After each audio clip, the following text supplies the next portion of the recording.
আমার vice chairman sir ট্রাস্টের chairman হতে পারেন, ভাইস চেয়ারম্যান ট্রাস্টি মহোদয় আছেন, কিন্তু মন্দিরে আসলে সবাই সমান। আমি অনুরোধ করব আমাদের মাতৃসমূহ আমাদের ম্যাডামের উদ্দেশ্যে সাধারণ ভক্তদের কাছ থেকে একজন মা বলবেন, একজন দাদা বলবে না, আমি আশা করি স্মৃতিচারণ করব। কে গায়ের কেমন, নাক কেমন, এগুলো দেখবেন। আমার দেখবে ভক্তকে বিচার করবে ভগবান ভক্তি দ্বারা। যে যে ভক্তির জগতে যে ঊর্ধ্বমুখী হবে, তার ওজনটা বেশি হবে, তাকে সেইভাবেই ভগবান কৃপা করবে। আমি অনুরোধ করবো আমাদের ভক্তবৃন্দ ভক্তজন যেতে একত্রে করা, এত ভগবান, সবাইকে একত্রে করা, সেই জন্য বলছে ঈশ্বর এক না বহু। আমার কাছে মনে হয় যে ঈশ্বর একের মধ্যে বহু অবস্থান। এখানেই হিন্দু সনাতনের সার্থকতা। আমি আমাদের সাবেক ডিআইজি স্যার যে বললেন রাষ্ট্রীয় নিজের জীবন থেকে নেওয়ার কথা বললেন, তখন স্যার আমাদের ভাইস চেয়ারম্যান স্যার কি জীবন না কর্ণাটক জীবনকে যেভাবে কাটল করছে, সেই তথাকথিত বর্তমান সেই আমাদের আওয়ামী শাসন, দুঃশাসন বলবো আমরা, শাসন আর দুঃশাসন পার্থক্য আছে। তারপরে বলতে চাই যে আমরা বেঁচে আছি, এবং আমরা যখন বেঁচে আছি তখন স্যার ডিএজি স্যার আমাদের বাঁচিয়ে রেখেছেন হিন্দু সমাজকে সারা বাংলাদেশে। আজকে ঢাকেশ্বরী এই কথাটাই উঠে এসেছে সবার মধ্যে, ঢাকেশ্বরীতে স্যারের কথা, বিজন স্যারের কথা। আমি যেটা আমাদের আপসী নেত্রী বলা হচ্ছে, আপস নেই যা, এবং সর্বজনীনতা একটা পর্যায়ে চলে আসা, এটা কিন্তু খামখেয়ালি কথা নয়। এখন কিন্তু সর্বজনীন কথাটা চলে আসছে তার নামে, সর্বজনীন দলমত নির্বিশেষে তার কথা স্মরণ করছে। তাই ওর কাছে আমি ব্যক্তিগত প্রার্থনা করি, এক কবির ভাষা, সেটা হলো যে গান আছে না, যে জীবন পথে চলতে গিয়ে যদি করি ভুল, সে ভুল যেন আয়োজন প্রভু তোমার পূজার খুনা। আমাদের যে পুণ্যকর্ম রাশিয়া, সেগুলো আমাদের আজকের এই প্রার্থনার মধ্যে দিয়ে আমরা দেশনেত্রী বেগম খালেদা জিয়ার উদ্দেশ্যে নিবেদন করলাম। সবাইকে ধন্যবাদ। এখন 1 মিনিট নীরবতা পালন করি আমাদের দেশনেত্রী এবং 3 বারের সফল প্রধানমন্ত্রী বেগম খালেদা জিয়ার রোগ মুক্তি কামনায় আমরা 1 মিনিট নীরবতা পালন শুরু করছি।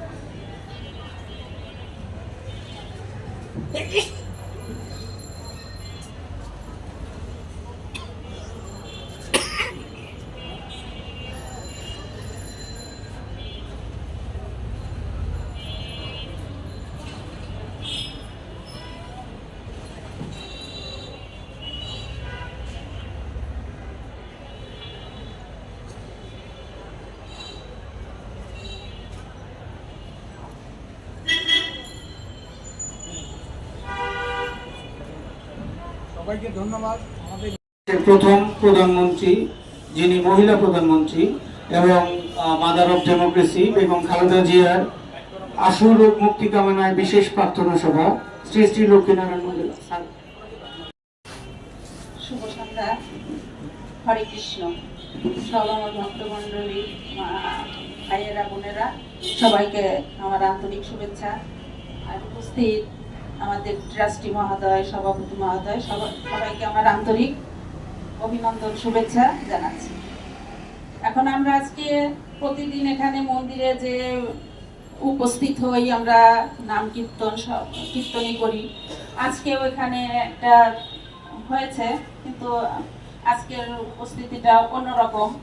যে আমাদের মাদার অফ ডেমোক্রেসি, আমাদের যে মাননীয় প্রধানমন্ত্রী, তিনি আজ মৃত্যুর সঙ্গে পাঞ্জা লড়ছেন। এখন এটা আমাদের সবার জন্য বেদনাদায়ক। এখন আমরা সবাই এটা মন থেকে অনুভব করছি যে তিনি অসুস্থ, তিনি আমাদের মাঝে সুস্থ হয়ে ফিরে আসুক, তিনি আবার দেশের হাল ধরুক, প্রধানমন্ত্রীর দায়িত্ব পালন করুক, এটাই আমাদের প্রধান কামনা। এখন আজকে আর বেশি কিছু বলবো না, যেহেতু আমাদের মাননীয় প্রধান অতিথি অল্প কিছু সামান্য বক্তৃতা দিয়েছেন। এখানে আমার সময় নষ্ট করা মনে হয় ঠিক হবে না। তবু আপনাদের আমরা নীরবতা পালনের মাধ্যমে, যাই হোক, তারা সিদ্ধান্ত নিয়ে আমরা নীরবতা পালন করব। এবং সবাই প্রার্থনা করবেন আমাদের স্থিতি যেন ভালো হয়, ভালো হোক, আমরা সবাই ভালো থাকি, এটাই আমাদের কামনা।